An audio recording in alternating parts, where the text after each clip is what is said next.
ating pong first qualifier dyan. Andyan po from Mandaue City. Jud. Under po ng Aces Ayan, International Empire. Ako na. Si Anthony Guarin. Palakpakan naman natin si Anthony Guarin.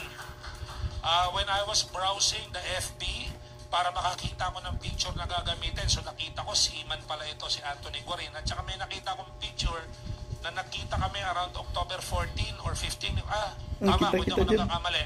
When I had a training sa Cebu, nung nagkaroon kami ng CISL training, nandun siya umattend eh. So, Anthony Guarin, thank you very much for showing your leadership, for showing the right way sa mga taong naniniwala sa iyo kung paano gawin ang negosyo ng tama.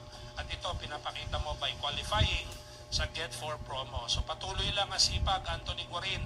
Whatever is your career right now, I believe, pag sinabay mo ang pagiging distributor ng ating company, darating ang panahon, you will be living the life that you really wanted.